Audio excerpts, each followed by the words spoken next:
Stock analysis ಸರಣಿಗೆ ತಮಗೆಲ್ಲರಿಗೂ ಸ್ವಾಗತ. ರಿಲಯನ್ಸಿನ 48ನೇ AGM ಆಗಿತ್ತು, ಆ್ಯನ್ಯುವಲ್ ಜನರಲ್ ಮೀಟಿಂಗು. ನಿನ್ನೆ ಏನೇನಿತ್ತು ಇಂಪಾರ್ಟೆಂಟ್ ನ್ಯೂಸ್ಗಳು ಅಂತ ನೋಡ್ತಾ ಹೋಗೋಣ. ಫ್ಯಾನ್ಸಿಯಾಗಿ ಒಂದಿಷ್ಟು ಬಂದಿರುತ್ತೆ, ಅದನ್ನೆಲ್ಲ ನೀವು ನ್ಯೂಸ್ಗಳಲ್ಲಿ ಮಾಮೂಲಿ ಕಡೆ ಕೇಳಿರ್ತೀರ. ಆದರೆ ಒಬ್ಬ ಇನ್ವೆಸ್ಟರ್ ಅಥವಾ ಟ್ರೇಡರ್ ಪರ್ಸ್ಪೆಕ್ಟಿವಿಂದ ನೋಡೋದಾದರೆ ನಮಗೆ ಏನೇನಿತ್ತು, ಇಲ್ಲಿ ಒಳ್ಳೇದಿದೆಯಾ ನೆಗೆಟಿವ್ ಇದೆಯಾ, ಸ್ಟಾಕ್ ಪರ್ಫಾರ್ಮೆನ್ಸ್ ಯಾವ ರೀತಿ ಬಂದಿತ್ತು, ಅದೆಲ್ಲದನ್ನು ಮಾತಾಡ್ತಾ ಹೋಗೋಣಂತೆ. ಸೊ ರಿಲಯನ್ಸಲ್ಲಿ ಏನೇನು ಅನೌನ್ಸ್ ಮಾಡಿದ್ರು, ಏನು ಕತೆ ಅಂತ ನೋಡೋಕ್ಕಿಂತ ಮುಂಚೆ ಕರೆಂಟ್ ರೆವೆನ್ಯೂ ಜನರೇಷನ್ ಯಾವ ರೀತಿ ಆಗ್ತಾ ಇದೆ, ರಿಲಯನ್ಸಿಗೆ ಎಲ್ಲಿಂದ ಜಾಸ್ತಿ ದುಡ್ಡು ಬರ್ತಾ ಇದೆ ಅಂತ ನಾವು ನೋಡ್ತಾ ಹೋಗೋಣ. ಮೊದಲನೇದಾಗಿ oil to chemical business, oil to chemical ಸೆಗ್ಮೆಂಟಲ್ಲಿ ಏನಾಗ್ತಾ ಹೋಗುತ್ತೆ ಅಂತಂದರೆ, ಇವರು ಕ್ರೂಡ್ ಆಯಿಲ್ನ ಏನು ಮಾಡ್ತಾರೆ, ಅದರಿಂದ ಎಕ್ಸ್ಟ್ರಾಕ್ಟ್ ಮಾಡಿ ಅದು ಇವ್ರಿಗೆ ದೊಡ್ಡದಾಗಿ ನೋಡಿ, ಜಾಮ್ನಗರ್ ಗುಜರಾತಲ್ಲಿ ಒಂದು ಪ್ರತಿ ದಿನಕ್ಕೆ 1.4 ಮಿಲಿಯನ್ ಅಂದರೆ ಸರಿಸುಮಾರು 14 ಲಕ್ಷ ಬ್ಯಾರೆಲ್ ಒಂದು ಪ್ರೊಡಕ್ಷನ್ ಮಾಡುವಂಥ, ಒಂದು ರಿಫೈನ್ ಮಾಡುವಂಥ ಒಂದು ಕೆಪಾಸಿಟಿ ಇದೆ ಕ್ರೂಡ್ ಆಯಿಲ್ನ. ಅದು ರಿಫೈನ್ ಮಾಡಿಬಿಟ್ಟು ಅದನ್ನ ಬೇರೆ ಬೇರೆ ರೀತಿ ಅಂತ ಇವಾಗ ಮಾಮೂಲಿಯಾಗಿ ನಾವೆಲ್ಲ ಉಪಯೋಗಿಸುವಂಥ ಪೆಟ್ರೋಲ್ ಡೀಸೆಲ್ ಆ ಥರನೂ ಕನ್ವರ್ಟ್ ಆಗ್ತಾ ಹೋಗುತ್ತೆ, ಟ್ರಾನ್ಸ್ಪೋರ್ಟೇಷನ್ ಫ್ಯೂಲ್ ಆಗಿ, ಜೊತೆಗೆ ಪಾಲಿಮರ್ ಆಗಿ, ಎಲಾಸ್ಟೋಮರ್ಸ್ ಆಗಿ, ಬೇರೆ ಬೇರೆ ಒಂದು ಪಾಲಿಸ್ಟರ್ಸ್ ಆಗಿ, ಈ ಥರ ಬೇರೆ ಬೇರೆ ಕೆಮಿಕಲ್ ಆಗಿ ಚೇಂಜ್ ಮಾಡ್ತಾರೆ. ಆಯಿಲ್ನ ಕೆಮಿಕಲ್ಗೆ ಕನ್ವರ್ಟ್ ಮಾಡುವಂಥ ಬಿಸ್ನೆಸ್ಸು. ಈಗಲೂ ಕೂಡ ರಿಲಯನ್ಸಿಗೆ ಮೇಜರ್ ರೆವೆನ್ಯೂ ಬರ್ತಾ ಇರೋಂಥದ್ದು, ಸರಿಸುಮಾರು 57% ಆಫ್ ರೆವೆನ್ಯೂ ಬರ್ತಾ ಇರೋಂಥದ್ದು ಇದೇ ಬಿಸ್ನೆಸ್ಸಿಂದ. ಸೊ ಇದ್ರ ಜೊತೆಗೆ ಇವ್ರದ್ದು ಏನಾಗಿದೆ, ಇವಾಗ ನೀವು ಸುಮಾರು ಕಡೆ ನೋಡಿರ್ತೀರಾ, ಒಂದು ರಿಟೇಲ್ ಔಟ್ಲೆಟು ಇರುತ್ತೆ. ಅಂದರೆ ಒಂದು ಇದನ್ನೆಲ್ಲ ಮಾರ್ಕೆಟಿಂಗ್ ಮಾಡೋಕ್ಕೆ, ಪ್ರಮೋಷನ್ ಮಾಡೋದಕ್ಕೆ, ಈಗ ಬೇರೆ ಏವಿಯೇಷನ್ ಸೆಕ್ಟರ್ಗೆ ಕೊಡುವಂಥ ಫ್ಯೂಯಲ್, ಅಂದರೆ ಏನು ಫ್ಲೈಟ್ಗಳಿಗೆ ಹೋಗುತ್ತಲ್ಲ ಆ ಥರ ಫ್ಯೂಯಲ್ ಆಗಿರ್ಬೋದು, ಬೇರೆ ಬೇರೆ ಥರದ ಫ್ಯೂಯಲ್ ಆಗಿ ಮಾರ್ಕೆಟಿಂಗ್ ಮಾಡೋಕ್ಕೆ ರಿಲಯನ್ಸ್ ಪೆಟ್ರೋಲಿಯಂ ಅಂತಲೇ ಒಂದು ಸಪ್ರೇಟ್ ಆಗಿರುವಂಥ ಕಂಪನಿ ಇದೆ. ಅವರು ಅದನ್ನ ಮಾಡ್ತಾರೆ, ಮಾರ್ಕೆಟಿಂಗ್ ಮಾಡೋದು, ಅದನ್ನ ಏನೊಂದು ಡಿಫ್ರೆಂಟ್ ಕೆಮಿಕಲ್ಸ್ ಬಂದಿರುತ್ತೋ ಅದನ್ನ ಸೆಲ್ ಮಾಡೋದ್ರ ಕಡೆ ನೋಡ್ತಾ ಹೋಗ್ತಾರೆ. ಜೊತೆಗೆ ರಿಟೇಲ್ ಔಟ್ಲೆಟ್ ಆಗು ಕೂಡ ನೀವು ಸುಮಾರು ಕಡೆ ಒಂದು ಪೆಟ್ರೋಲ್ ಬಂಕ್ನ ನೋಡಿರ್ತೀರ, ಜಿಯೋ BP ಅಂತ. ಸೊ ಇಲ್ಲಿ BP ಅಂದರೆ ಅದು ಒಂದು ಬ್ರಿಟಿಷ್ ಪೆಟ್ರೋಲಿಯಂ, ಅದು ಭಾರತ್ ಪೆಟ್ರೋಲಿಯಂ ಅಲ್ಲ, BPCL ಬೇರೆ. ಇದು ಜಿಯೋ ಮತ್ತು ಲಂಡನ್ ಬೇಸ್ಡ್, ಅದು ಬ್ರಿಟಿಷ್ ಪೆಟ್ರೋಲಿಯಮ್ಮು. ಇವರಿಬ್ಬರದು ಟೈಅಪ್ ಇರುವಂಥದ್ದು. ಅಲ್ಲಿ ರಿಟೇಲ್ಗೂ ಕೂಡ ಫ್ಯೂಯಲ್ನ ಕೊಡ್ತಾ ಇದ್ದಾರಲ್ವ, ಅಂದರೆ ಪೆಟ್ರೋಲ್ ಹಾಕ್ಸ್ಕೊಳಕ್ಕೆ ಪೆಟ್ರೋಲ್ ಔಟ್ಲೆಟ್ ಕೂಡ ಇದೆ. ಸೊ ಓವರಾಲ್ ಆಗಿ ಇವಾಗ ಮೇಯ್ನ್ ರೆವೆನ್ಯೂ ಅಂತ ಬರ್ತಾ ಇರೋದು ರಿಲಯನ್ಸ್ಗೆ ಇಲ್ಲಿಂದನೇ. ನೆಕ್ಸ್ಟ್ ಇರೋಂಥದ್ದು ರಿಟೇಲ್ ಸೆಗ್ಮೆಂಟ್. ನೋಡಿ, ರಿಟೇಲ್ ಸೆಗ್ಮೆಂಟ್ ಅಂದರೆ ಸುಮಾರು ಇನ್ಕ್ಲೂಡ್ ಆಗ್ತಾ ಹೋಗುತ್ತೆ. ಇದರಲ್ಲಿ ಒಂದು ಕನ್ಸ್ಯೂಮರ್ ಎಲೆಕ್ಟ್ರಾನಿಕ್ ಗುಡ್ಸ್ ಆಗಿರ್ಬೋದು, ಫ್ಯಾಷನ್ ಬಟ್ಟೆಗಳಾಗಿರ್ಬೋದು, ಜೊತೆಗೆ ಗ್ರಾಸರೀಸ್ ಆಗಿರ್ಬೋದು, ಫಾರ್ಮಾ ಆಗಿರ್ಬೋದು, ಕನೆಕ್ಟಿವಿಟಿ ಆಗಿರ್ಬೋದು, ಇದೆಲ್ಲದೂ ಸೇರಿಕೊಂಡು ಒಂದು ರಿಟೇಲ್ ಅಂತ ಆಗಿರೋದು. ಉದಾಹರಣೆಗೆ ಅಂತ ಹೇಳ್ತಾ ಹೋಗೋದಾದ್ರೆ ಇವ್ರದ್ದು ಮೇಯ್ನ್ ಆಗಿ ರಿಲಯನ್ಸ್ ಫ್ರೆಶ್ ಅಂತ ಇರುತ್ತೆ, ಅಲ್ಲಿ ನಿಮಗೆ ತರಕಾರಿ, ಗ್ರೋಸರಿ ಅದೆಲ್ಲ ಸಿಗುತ್ತೆ. ರಿಲಯನ್ಸ್ ಡಿಜಿಟಲ್ ಅಂತಿದೆ, ಅಲ್ಲಿ ಎಲೆಕ್ಟ್ರಾನಿಕ್ ಪ್ರಾಡಕ್ಟ್ನ ಸೆಲ್ ಮಾಡ್ತಾರೆ. ರಿಲಯನ್ಸ್ ಸ್ಮಾರ್ಟ್ ಅಂತಿದೆ, ಅಲ್ಲೂ ಕೂಡ ಸ್ಮಾರ್ಟ್ ಡಿವೈಸಸ್ಗಳನ್ನು ಸೆಲ್ ಮಾಡ್ತಾ ಹೋಗ್ತಾರೆ. ಹ್ಯಾಮ್ಲೆ, ಜಿಯೋ ಔಟ್ಲೆಟ್ಸು, ನೆಟ್ ಮೆಟ್ಸ್ ಅಂತ ಒಂದಿದೆ ನೋಡಿದರೆ, ಅದು ಫಾರ್ಮಾದು ಜಿಯೋ ಅಕ್ವಿಸಿಷನ್ ಮಾಡ್ಕೊಂಡಿತ್ತು. ನೆಟ್ ಮೆಟ್ಸು, ರೆಸ್ಕ್ಯೂ, ಈ ಥರದ್ದು ಸುಮಾರು ಒಂದು ರೀತಿಯಾಗಿ fashion, life style, pharma sector ಇದ್ರ ರಿಲೇಟೆಡ್ ಆಗಿರೋದು ಇದೆ. ಜೊತೆಗೆ ಇತ್ತೀಚೆಗಷ್ಟೇ ಒಂದಿಷ್ಟು ಜಿಯೋ ಮಾರ್ಟ್ ಅಂತ ಶುರುವಾಯ್ತಲ್ವ, ಅದು ಒಂದು ಸರ್ವಿಸಿಂಗು, ಕನೆಕ್ಟಿವಿಟಿ, ಇ ಕಾಮರ್ಸ್ ಥರ ಒಂದು ಪ್ಲ್ಯಾಟ್ಫಾರ್ಮ್ ಶುರುವಾಗ್ತಾ ಹೋಯಿತು. ಜೊತೆಗೆ ಜಸ್ಟ್ ಡಯಲ್ಲು ಮತ್ತು ಮನೀಶ್ ಮಲ್ಹೋತ್ರಾ ಅಂತ ಒಂದು ಫ್ಯಾಷನ್ ಡಿಸೈನಿಂಗ್ ಬ್ರ್ಯಾಂಡ್ ಇದೆಯಲ್ಲ ಅದು, ಹಾಗೆಯೇ ಡನ್ಸೋ, ಇದೆಲ್ಲ ಇತ್ತೀಚೆಗೆ ಮಾಡಿದಂಥ ಆಕ್ವಿಸಿಷನ್ಗಳು ಇವರು. ಸೊ ಇದು ಕೂಡ ತುಂಬ ಒಂದು ವೇಗವಾಗಿ ಡೆವಲಪ್ ಆಗ್ತಾ ಇದೆ ರಿಟೇಲ್ ಸೆಗ್ಮೆಂಟು. 23% ರೆವೆನ್ಯೂ ಅಲ್ಲಿ ಬರ್ತಾ ಇರೋಂಥದ್ದು. ಫೈನಲಿ ಇರುವಂಥದ್ದು ಡಿಜಿಟಲ್ ಸರ್ವಿಸಸ್ಸು, ಅದರಲ್ಲಿ ಬರುವಂಥದ್ದು ಜಿಯೋ, ಯಾವುದು ನಾವು ನೀವೆಲ್ಲ ಉಪಯೋಗಿಸುವಂಥ ಜಿಯೋ ಏನಿದೆ ಟೆಲಿಕಾಮ್ ಇದು. ಸೊ ಸರಿಸುಮಾರು 36% ಮಾರ್ಕೆಟ್ ಶೇರ್ ಇದೆ ಇಂಡಿಯಾದಲ್ಲಿ. 2021 ಏನೋ ಇವರು ಓವರ್ ಆಲ್ ವರ್ಲ್ಡಲ್ಲಿ ಏನು ಡೇಟಾ ಆಚೆ ಈಚೆ ಆಯಿತು ಅದರಲ್ಲಿ 10% ಜಿಯೋನೇ ಹ್ಯಾಂಡಲ್ ಮಾಡ್ತು ಅಂತ ಒಂದು ಹೆಗ್ಗಳಿಕೆ ಕೂಡ ಇದೆ. ಸೊ ಅದರಲ್ಲಿ ಬ್ರಾಡ್ಬ್ಯಾಂಡ್ ಸರ್ವಿಸಸ್ ಬರುತ್ತೆ, ಬೇರೆ ಬೇರೆ ಬರುತ್ತಲ್ವ, ಜಿಯೋದು TV ಸೆಟಪ್ ಬರುತ್ತೆ, ಇದೆಲ್ಲದು ಬರ್ತಾ ಹೋಗುತ್ತೆ. ಸೊ ಇದು ಆಲ್ಮೋಸ್ಟ್ ಒಂದು 11% ರೆವ್ಯೂನ ಕಾಂಟ್ರಿಬ್ಯೂಟ್ ಮಾಡ್ತಾ ಇದೆ. ಸರಿಸುಮಾರು 45 ಕೋಟಿ ಸಬ್ಸ್ಕ್ರೈಬರ್ಸ್ ಇದ್ದಾರೆ ಅಂತ ಹೇಳ್ತಾ ಹೋಗ್ತಾರೆ. ಸೊ ಇದಲ್ಲದೆ ಆಯಿಲ್ ಆ್ಯಂಡ್ ಗ್ಯಾಸಿಂದು ಒಂದಿದೆ. ಅಂದರೆ ಇವ್ರು ಏನು ಮಾಡ್ತಾ ಇದ್ದಾರೆ, ಕೆಲವೊಂದು ಕಡೆ ಮಹಾರಾಷ್ಟ್ರದಲ್ಲಿ ಕೃಷ್ಣಾ ನದಿ, ಗೋದಾವರಿ ತೀರದಲ್ಲೆಲ್ಲ ಒಂದು ಇದನ್ನು ಕ್ರಿಯೇಟ್ ಮಾಡಿದ್ದಾರೆ, ಏನೋ ಒಂದು ಕೃಷ್ಣಾ ಗೋದಾವರಿ ಬೇಸಿನಲ್ಲಿ ಆಯಿಲಿಂದ ಅದನ್ನ ನ್ಯಾಚುರಲ್ ಗ್ಯಾಸಿಗೆ ಕನ್ವರ್ಟ್ ಮಾಡುವಂಥದ್ದು. ಸೊ ಇನಿಷಿಯಲಿ ಶುರು ಮಾಡಿದಾಗ ಸಣ್ಣದಾಗಿ ಶುರು ಆಗಿತ್ತಾದರೂ ಕೂಡ ಒಂದು 2% ಓವರಾಲ್ ನಮ್ಮ ದೇಶದಲ್ಲಿ ಏನು ನ್ಯಾಚುರಲ್ ಗ್ಯಾಸ್ ಪ್ರೊಡ್ಯೂಸ್ ಆಗುತ್ತೋ ಅದರಲ್ಲಿ ಒಂದು 2% ಪ್ರೊಡ್ಯೂಸ್ ಆಗ್ತಾ ಇತ್ತು. ಆದರೆ 2022 ಮುಗಿಯೋಷ್ಟರಿಗೆ ಅದು 20%ಗೆ ರೀಚ್ ಆಯಿತು. ಸೊ ಹಾಗಾಗಿ ಆ ಸೆಗ್ಮೆಂಟು ಕೂಡ ಗ್ರೋತ್ ಆಗ್ತಾ ಇದೆ. ಸದ್ಯಕ್ಕೆ ಅದೊಂದು 1-2% ರೆವೆನ್ಯೂನ ಕಾಂಟ್ರಿಬ್ಯೂಟ್ ಮಾಡ್ತಾ ಇದೆ. ಜೊತೆಗೆ ಇವ್ರದ್ದು ಮೀಡಿಯಾ ಇದೆ, ಎಂಟರ್ಟೈನ್ಮೆಂಟ್ ಬಿಸ್ನೆಸ್ ಇದೆ. ಸುಮಾರು ನೀವು ಕಲರ್ಸ್ TV ಆಗಿರ್ಬೋದು, CNBC TV ಆಗಿರ್ಬೋದು, ನಿಕ್ ಮಕ್ಕಳು ನೋಡ್ತಿರಲ್ಲ ಅದು, ಹಿಸ್ಟ್ರಿ TV, ಇದೆಲ್ಲ ಕೂಡ ಯಾರ್ದು, ಫಸ್ಟ್ ಪೋಸ್ಟು, ಇದೆಲ್ಲ ಕೂಡ ಊಟು, ಬುಕ್ ಮೈ ಶೋನಲ್ಲೂ ಕೂಡ ಇವ್ರದ್ದು ಸ್ಟೇಕ್ ಇದೆ. ಸೊ ಇದೆಲ್ಲ ಕೂಡ ಅಂಬಾನಿ ಅವ್ರದ್ದೇ ಬರ್ತಾ ಹೋಗುತ್ತೆ, ಅದು ರಿಲಯನ್ಸ್ ಕೆಳಗೆ ಬರ್ತಾ ಹೋಗುತ್ತೆ. ಇದು ಬ್ರ್ಯಾಂಡ್ ವ್ಯಾಲ್ಯೂ ಅಂತ ಬರ್ತಾ ಹೋಗುತ್ತದೆ. ಸುಮಾರನ್ನು ಅವರು ಹೆಸರುಗಳನ್ನು ಚೇಂಜ್ ಮಾಡೋದಿಲ್ಲ, ಯಾಕೆಂತಂದರೆ ಅದೇನು ಹೆಸರು ಪಾಪ್ಯುಲರ್ ಆಗಿದೆಯೋ ಅದೇ ರೀತಿ ನಡೀತಾ ಹೋಗಲಿ ಅಂತ. ಸೊ ಈಗ ಓವರಾಲ್ ಆಗಿ AGM ಅಲ್ಲಿ ಏನು ಹೇಳಿದ್ರು, ಯಾಕೆ ಏನಾಯಿತು ಅನ್ನೋದನ್ನ ನೋಡ್ತಾ ಹೋಗೋಣ. ಮೊದಲನೇದಾಗಿ ಏನು ಹೇಳಿದ್ರು, ಜಿಯೋ IPO ಬರುತ್ತೆ. ಜಿಯೋ IPO ಅಂದರೆ ಯಾವುದು, ಟೆಲಿಕಾಮ್ದು, ಜಿಯೋ ಫೈನಾನ್ಷಿಯಲ್ ಸರ್ವಿಸಸ್ ಲಿಸ್ಟ್ ಆಗಿದೆ. ಜಿಯೋ IPO ಯು ರಿಲಯನ್ಸ್ ಜಿಯೋ JPL ಅಂತಲೇ ಕರಿತಾ ಇದ್ದಾರೆ, ಜಿಯೋ ಪ್ಲಾಟ್ಫಾರ್ಮ್ ಲಿಮಿಟೆಡ್ ಅಂತ ಕರೀತಾರಂತೆ ಅದನ್ನ, JPL ಅಂತ. ಅದು ಇವಾಗ ಕನ್ಫರ್ಮ್ ಆಗಿ ಹೇಳಿದ್ದಾರೆ ಏನಂತ, ಮುಂದಿನ ವರ್ಷ 2026 ಫಸ್ಟ್ ಹಾಫಲ್ಲಿ ಅಂದರೆ ಮುಂದಿನ ವರ್ಷ ಜೂನ್ ಒಳಗಡೆ ನಾವು ರಿಲಯನ್ಸ್ IPOನ ತರ್ತೀವಿ, ಎಲ್ಲ ಒಂದು ಅಪ್ರೂವಲ್ಲು ಮತ್ತೊಂದು ಎಲ್ಲ ಸಿಕ್ಕಿದ್ರೆ ಅದು IPO ರೂಟಲ್ಲಿ ಇನ್ವೆಸ್ಟ್ ಆಗ್ತಾ ಹೋಗುತ್ತೆ ಅಂತ. ಇದನ್ನು ಹೇಳಿದ್ದು ನಿನ್ನೆ 2% ಕರೆಕ್ಷನ್ ಆಗ್ತಾ ಹೋಯಿತು ರಿಲಯನ್ಸ್ ಸ್ಟಾಕಲ್ಲಿ. ಯಾಕೆ ಅಂದರೆ ಇನ್ವೆಸ್ಟರ್ ಆಂಟಿಸಿಪೇಷನ್ ಎಕ್ಸ್ಪೆಕ್ಟೇಷನ್ ಏನಿದೆ ಅಂದರೆ ಇನ್ನೂ ಬೇಗ ಜಿಯೋ ಲಿಸ್ಟ್ ಆಗುತ್ತೆ ಅಂತ ಇತ್ತು, ಆದರೆ ಮುಂದಿನ ವರ್ಷ ಜೂನ್ ಒಳಗಡೆ ಅಂತ ಹೇಳಿದ ತಕ್ಷಣ ಜೋರಾಗಿ ಕೆಳಗಡೆ ಬೀಳ್ತಾ ಇತ್ತು. ಜೊತೆಗೆ ಇನ್ನೊಂದು ಇಂಪಾರ್ಟೆಂಟ್ ಡೇಟಾ ಗೊತ್ತಿರಬೇಕು ನಿಮಗೆ, ಇವಾಗ ಜಿಯೋ IPO ಬರುತ್ತೆ ಅಂತಂದರೆ ನಾನು ರಿಲಯನ್ಸ್ ಸ್ಟಾಕ್ಗಳು ಬೀಳ್ತಾ ಇದೆ, ಇನ್ನೂ ನಾನು ಚೆನ್ನಾಗಿ ಅಕ್ಯುಮುಲೇಟ್ ಮಾಡಿಟ್ಕೊಂಡ್ಬಿಟ್ರೆ ನನಗೆ ಬೋನಸ್ಸು ಮತ್ತೊಂದು ಪ್ರಿಫರೆನ್ಷಿಯಲ್ ಅಲಾಟ್ಮೆಂಟು ಏನಾದರೂ ಸಿಗುತ್ತಾ ಅಂತ ನೀವು ಅಂದ್ಕೊಂಡಿದ್ರೆ ಆ ರೀತಿಯಾಗಿ ವರ್ಕ್ ಆಗೋದಿಲ್ಲ.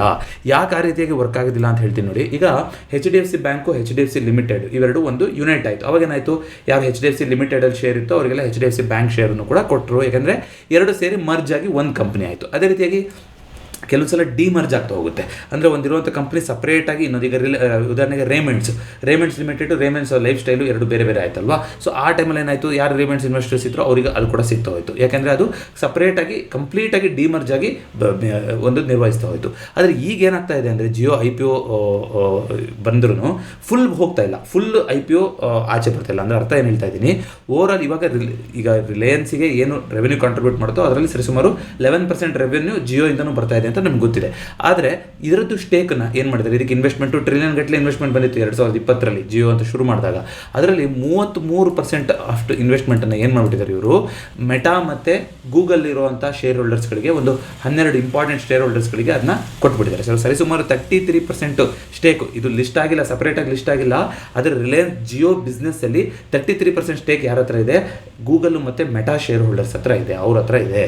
ಇನ್ನು 67% ಯಾರ ಹತ್ರ ಇದೆ, ಫ್ಯಾಮಿಲಿ ಅವ್ರ ಹತ್ರನೇ ಇದೆ. ಅಂದರೆ RIL ರಿಲಯನ್ಸ್ ಇಂಡಸ್ಟ್ರೀಸ್ ಏನು ಪ್ರಮೋಟರ್ಸ್ ಇದ್ದಾರೋ ಅವ್ರ ಹತ್ರನೇ ಇದೆ, ಅಂದರೆ RIL ಹತ್ರ ಇದೆ ಅಂತ ನೀವು ಹೇಳ್ತಾ ಹೋಗ್ಬೋದು. ಸೊ RIL ಹತ್ರ ಇದೆ ಅಂತಂದರೆ ನಾವು ನೀವೆಲ್ಲ ಇಂಡೈರೆಕ್ಟಾಗಿ ಈ 67% ಪಾಲುದಾರರು. ಅಂದರೆ ಅರ್ಥ ಏನು ಅಂತಂದರೆ ರಿಲಯನ್ಸಿಗೆ ಯಾವ ರೀತಿಯಾಗಿ ಕಾಂಟ್ರಿಬ್ಯೂಟ್ ಆಗ್ತಾ ಹೋಗುತ್ತೋ, ಅಂದರೆ ಜಿಯೋ ಎಷ್ಟು ಕಾಂಟ್ರಿಬ್ಯೂಟ್ ಆಗುತ್ತೋ ಅದರಲ್ಲಿ 67% ರಿಲಯನ್ಸ್ ಸ್ಟಾಕಲ್ಲೂ ಕೂಡ ಅದು ಪರಿಣಾಮ ಬೀರ್ತಾ ಹೋಗುತ್ತೆ.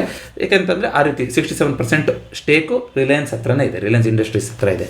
ಈ 67%ಅಲ್ಲಿ ಸರಿಸುಮಾರು 5% ತೆಗೆದು ಇವಾಗ ಆಚೆಗೆ ಪಬ್ಲಿಕಲ್ಲಿ ಕೊಡೋಕ್ಕೆ ಹೋಗ್ತಾ ಇದ್ದಾರೆ ಅಂತ ಸುದ್ದಿ. ಅದು ಹೋದ್ರೂ ಕೂಡ ಸರಿಸುಮಾರು ಇನ್ನೂ 60-62% ಹೋಲ್ಡಿಂಗ್ ಯಾರ ಹತ್ರ ಇರುತ್ತೆ, RIL ಹತ್ರನೇ ಇರುತ್ತೆ, ಅಂದರೆ ರಿಲಯನ್ಸ್ ಇಂಡಸ್ಟ್ರೀಸ್ ಹತ್ರನೇ ಇರುತ್ತೆ, ಇಂಡೈರೆಕ್ಟಾಗಿ ಎಕ್ಸ್ಪೋಜರ್ ಇರುತ್ತೆ. ಹಾಗಾಗಿ RIL ಇನ್ವೆಸ್ಟರ್ಸ್ ಯಾರಿದ್ದಾರೋ ಅವರಿಗೆ ಏನು ಇಂಡೈರೆಕ್ಟ್ ಬೆನಿಫಿಟ್ ಸಿಗ್ತಾ ಇತ್ತು 62% ಅದು ಮುಂದೆನೂ ಕೂಡ ಸಿಗ್ತಾ ಹೋಗುತ್ತೆ. ಆದರೆ ಫ್ರೆಶ್ ಆಗಿ ಜಿಯೋನಲ್ಲೇ ಇನ್ವೆಸ್ಟ್ ಮಾಡಬೇಕು ಅಂತಂದರೆ ನೀವು IPOನಲ್ಲೇ ಪಾರ್ಟಿಸಿಪೇಟ್ ಮಾಡಬೇಕಾಗುತ್ತೆ. ಬೋನಸ್ಸು ಕೊಡೋದಿಲ್ಲ, ಇದಕ್ಕೆ ಯಾವ ರೀತಿ ಅಂತ ಪ್ರಿಫರೆನ್ಷಿಯಲ್ RIL ಶೇರ್ ಹೋಲ್ಡರ್ಸ್ ಇದ್ದಾರೆ ಇವರಿಗೆ ಎಕ್ಸ್ಟ್ರಾ ಬೆನಿಫಿಟ್ಸ್ ಅಂತಲೂ ಕೊಡೋದಿಲ್ಲ. ಇದು ನನಗೆ ಸಿಕ್ಕಿರುವಂಥ ಇಲ್ಲಿ ತನಕ ಮಾಹಿತಿ. ಇದರಲ್ಲಿ ಆಚೆ ಈಚೆ ಏನಾರು ಮಾಡ್ತಾರಾ, ಅಂಬಾನಿಯವರು ಏನಾರು ಹೇಳ್ತಾರೆ, ಆಗುತ್ತೆ ನೋಡೋಣ. ಬಟ್ ಈಗಿರುವಂಥ ಶೇರ್ ಹೋಲ್ಡಿಂಗ್ ಪ್ಯಾಟರ್ನ್ ನೋಡೋದಾದರೆ ಇದೇ ರೀತಿ ಆಗುವಂಥ ಸಾಧ್ಯತೆ ಇದೆ. ಅಂದರೆ RIL ಅಲ್ಲಿ ಏನಾಗ್ತಾ ಹೋಗುತ್ತೆ, ಈಗ ಜಿಯೋ ಅನ್ನೋದು ಸಪ್ರೇಟಾಗಿ ಹೋಗ್ತಾ ಇತ್ತು ಅಂದರೆ RIL ಅಲ್ಲಿ ಇರುವಂಥ ಒಂದಿಷ್ಟು ಸ್ಟೇಕನ್ನು ಕೊಡ್ತಾ ಇದ್ದಾರೆ ಅಂತಂದರೆ ಏನಾಗ್ತಾ ಹೋಗುತ್ತೆ, ಇವಾಗ ರಿಲಯನ್ಸ್ ಸ್ಟಾಕು ಕರೆಕ್ಷನ್ ಆಗಲೇಬೇಕು, ಅಷ್ಟು ಪರ್ಸೆಂಟೇಜ್ ಯಾವಾಗ ಲಿಸ್ಟ್ ಆಗುತ್ತೋ ಅವಾಗ ಇದೇನಾಗುತ್ತೆ, ಹೋಲ್ಡಿಂಗ್ ಕಂಪನಿ ಆಗ್ತಾ ಹೋಗುತ್ತೆ. ಈಗ ಸಪ್ರೇಟ್ ಆಗೋಯ್ತು ಅಂತಂದರೆ ಇದು ಹೋಲ್ಡಿಂಗ್ ಕಂಪನಿ ಯಾಕೆ 62% ಜಿಯೋದ ಸ್ಟೇಕು ಇವ್ರ ಹತ್ರ ಇದೆ, ಇನ್ನು 5% ಪಬ್ಲಿಕ್ಕಿಗೆ ಹೋಗುತ್ತೆ, ಇನ್ನು 33% ಆಲ್ರೆಡಿ ಗೂಗಲ್ ಮತ್ತು ಮೆಟಾ ಶೇರ್ ಹೋಲ್ಡರ್ಸ್ ಇರ್ತಿದ್ದಾರೆ. ಅವಾಗ ಹೋಲ್ಡಿಂಗ್ ಕಂಪನಿ ಅಂತ ಹೇಳಿ ಹೋಲ್ಡಿಂಗ್ ಕಂಪನಿನಲ್ಲಿ ಡಿಸ್ಕೌಂಟ್ ಆಗ್ತಾ ಹೋಗುತ್ತೆ. ಯಾಕೆಂದರೆ ಅದ್ರ ಬಿಸ್ನೆಸ್ ಸಪರೇಟ್ ಔಟ್ ಆದಾಗ ಅಲ್ಲಿ ಸ್ವಲ್ಪ ಜನ ಇಂಟ್ರೆಸ್ಟೆಡ್ ಇದ್ದವರು ಅಲ್ಲಿಗೆ ಮೂವ್ ಔಟ್ ಆಗ್ತಾರಲ್ವ, ಆಗ ಹೋಲ್ಡಿಂಗ್ ಕಂಪನಿ ಡಿಸ್ಕೌಂಟ್ ಅಂತ ಕರೆಕ್ಷನ್ ಆಗೇ ಆಗುತ್ತೆ.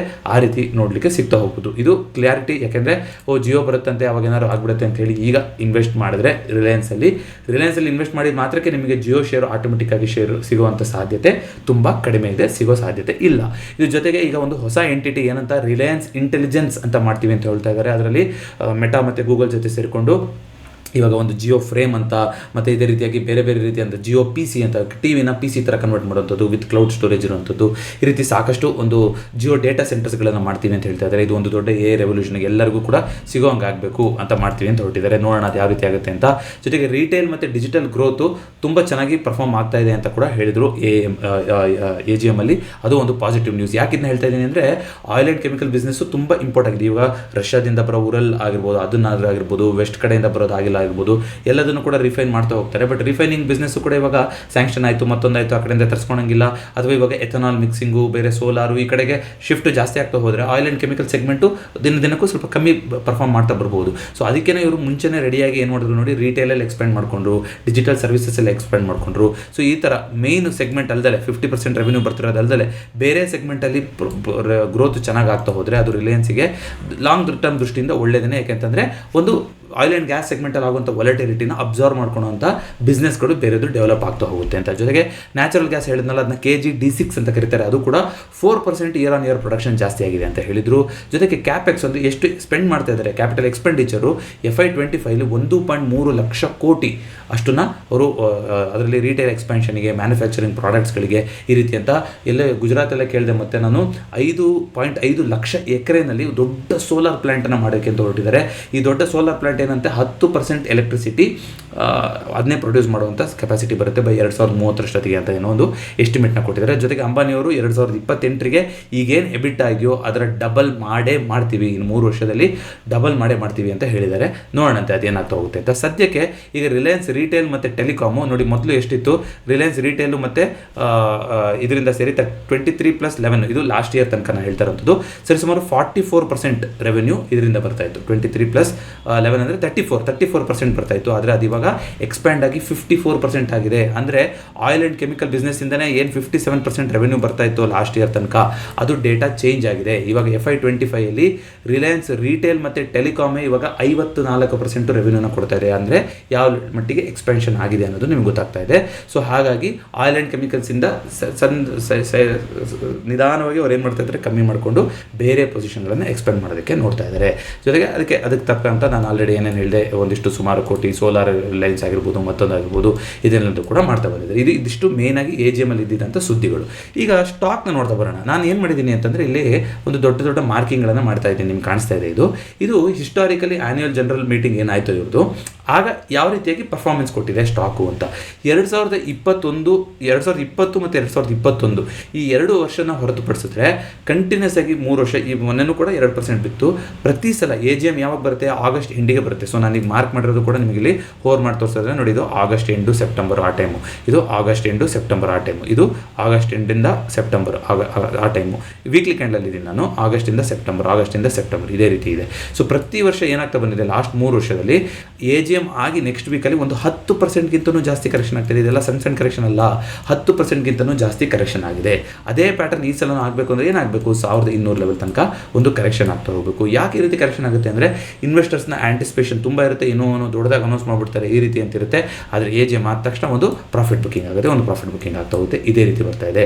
ಸೊ ಆ ರೀತಿ ಆಯಿತು ಅಂದರೆ ತಿರ್ಗಾ 1200 ಲೆವೆಲ್ಸು ಟೆಸ್ಟ್ ಆಗುತ್ತಾ, ಮುಂದಿನ ವಾರಗಳಲ್ಲಿ ಅನೌನ್ಸ್ಮೆಂಟು ಬರ್ತಾ ಹೋಗಬೇಕು, ಅದು ಏನಾಗುತ್ತೆ ಅಂತ. ಬಟ್ ಜಿಯೋದು ಈಗಲೇ ಹೇಳ್ತಾ ಇದ್ದೀನಿ, ಕ್ಲಾರಿಫೈ ಮಾಡ್ತಾ ಇದ್ದೀನಿ, ರಿಲಯನ್ಸಲ್ಲಿ ಇನ್ವೆಸ್ಟರ್ ಆಗಿದ್ದಕ್ಕೆ ಮಾತ್ರಕ್ಕೆ ಜಿಯೋಗೆ ಏನೋ ಒಂದು ಬೋನಸ್ ಸಿಗುತ್ತೆ ಅಥವಾ ಅಲ್ಲಿ ಒಂದು ಸ್ಟಾಕ್ ಸಿಗುತ್ತೆ ಅನ್ನೋದು ಸಾಧ್ಯತೆ ಇಲ್ಲ. ಸೊ ಆ ರೀತಿಯಾಗಿ ದಯವಿಟ್ಟು ಅದೊಂದು ಕಾರಣಕ್ಕೋಸ್ಕರ ರಿಲಯನ್ಸಲ್ಲಿ ಇನ್ವೆಸ್ಟ್ ಮಾಡೋಕ್ಕೆ ಹೋಗಬೇಡಿ. ಸೊ ಕಂಪ್ನಿಯ ಎಕ್ಸ್ಪೆನ್ಷನ್ ಆಗ್ತಾ ಇದೆ, ಮತ್ತೊಂದು ಇಲ್ಲ ಸರಿ, ಆದರೆ ಸ್ಟಾಕಲ್ಲಿ 1200 ಅನ್ನೋದು ತುಂಬ ಒಂದು ಲಾಂಗ್ ಟರ್ಮ್ ಆಗಿ ರೆಸಿಸ್ಟೆನ್ಸ್ ಥರ ಆ್ಯಕ್ಟ್ ಆಗ್ತಾ ಇತ್ತು. ಈಗ ಮೇಲ್ಗಡೆ ಹೋಗಿತ್ತು, ಈಗ ವಾಪಸ್ ಆ ಲೆವೆಲ್ನ ಬಂದು ಟೆಸ್ಟ್ ಮಾಡುತ್ತಾ ನೋಡ್ತಾ ಹೋಗಬೇಕು. ಆದರೆ ರಿಲಯನ್ಸ್ನ ಮೂಮೆಂಟು ನಿಫ್ಟಿ ಮತ್ತು ಸೆನ್ಸೆಕ್ಸ್ಗೆ ತುಂಬ ಇಂಪಾರ್ಟೆಂಟ್ ಭಾಗ ಆಗುತ್ತೆ. ಯಾಕೆಂತಂದರೆ ಎರಡಕ್ಕೂ ಕೂಡ one of the top contributors ಅಲ್ವಾ, ಸೆಕೆಂಡ್ ಟಾಪ್ ಕಾಂಟ್ರಿಬ್ಯೂಟರ್ ನಿಫ್ಟಿಗೆ, ಸೆನ್ಸೆಕ್ಸ್ಗೂ ಅದೇ ರೀತಿ ಇರ್ತಾ ಹೋಗ್ಬೋದು. ತುಂಬ ಒಂದು ದೊಡ್ಡ ಮಾರ್ಕೆಟ್ ಕ್ಯಾಪಿಟಲೈಸೇಷನ್ ಅಂತ ಕಂಪನಿ. ಸೊ ಯಾವ ರೀತಿಯಾಗಿ ಚೇಂಜಸ್ ಆಗುತ್ತೆ ರಿಲಯನ್ಸ್ ಅನ್ನೋದ್ರ ಮೇಲೆ ನಿಫ್ಟಿ ಸೆನ್ಸೆಕ್ಸ್ನ ಮೂಮೆಂಟು ಕೂಡ ಚೇಂಜ್ ಆಗ್ತಾ ಹೋಗುತ್ತೆ. ಹೋಪ್ಫುಲಿ AGM ಅಲ್ಲಿ ಏನೇನು ಮಾಹಿತಿ ಸಿಕ್ತು, ರಿಲಯನ್ಸ್ನ ಬಿಸ್ನೆಸ್ ಯಾವ ರೀತಿ ವರ್ಕ್ ಆಗ್ತಾ ಇದೆ, ಜೊತೆಗೆ AGM ಆದಮೇಲೆ ಸ್ಟಾಕು ಹಿಸ್ಟಾರಿಕಲಿ ಯಾವ ರೀತಿಯಾಗಿ ಮೂಮೆಂಟ್ ಆಗಿದೆ ಅಂತ ತಿಳಿಸ್ಕೊಡುವಂಥ ಪ್ರಯತ್ನ ಆಗಿತ್ತು. ಈಗೇನು ಹೇಳ್ತಾ ಇದ್ದೀನಿ, ಒಂದು ಲರ್ನಿಂಗ್ ಪರ್ಪಸ್ಗೆ ಅನಾಲಿಸಿಸ್ ಆಗಿರುವಂಥ ವಿಡಿಯೋ ಇದು. ಯಾವುದೇ ರೀತಿಯಂಥ ಇನ್ವೆಸ್ಟ್ ಅಥವಾ ಟ್ರೇಡಿಂಗ್ ಒಂದು ರೆಕಮೆಂಡೇಷನ್ ಆಗಿರೋದಿಲ್ಲ. ಹಾಗಾಗಿ ನೀವು ಏನೇ ಆ್ಯಕ್ಷನ್ ತೊಗೊಳೋದಾದರೂ ನಿಮ್ಮ ಅನಾಲಿಸಿಸ್ನ ಮಾಡಿ ನೀವು ಮುಂದುವರಿತಾ ಹೋಗಬೇಕು ಅಂತ ಕೇಳ್ಕೊತೀನಿ. ಮತ್ತೊಂದು ಚಾರ್ಟ್ ಸ್ಟಾಕ್ನೊಂದಿಗೆ ಭೇಟಿ ಆಗ್ತೀನಿ. ಚಾರ್ಟ್ ಸ್ಟಾಕ್ ಯಾಕೆ ಮಾಡಿಲ್ಲ, ಶುಕ್ರವಾರದ ಚಾರ್ಟ್ ಸ್ಟಾಕು ನಾಳೆ ಸಿಗ್ತಾ ಹೋಗುತ್ತೆ. ನಾಳೆ ಸುಮಾರು ಒಂದಿಷ್ಟು ಪಾಸಿಟಿವ್ ನ್ಯೂಸ್ ಕೂಡ ಇದೆ. ಇಂಡಿಯಾ ಜಪಾನ್ ಡೀಲ್ ಆಗ್ತಾ ಇದೆ, GDP ಬಂದಿದೆ. ಸೊ ಇದೆಲ್ಲದ್ರ ಬಗ್ಗೆ ಮಾತಾಡ್ತಾ ಹೋಗೋಣ. ಮತ್ತೊಮ್ಮೆ ಸಿಗ್ತೀನಿ. ಎಲ್ರಿಗೂ ನಮಸ್ಕಾರ.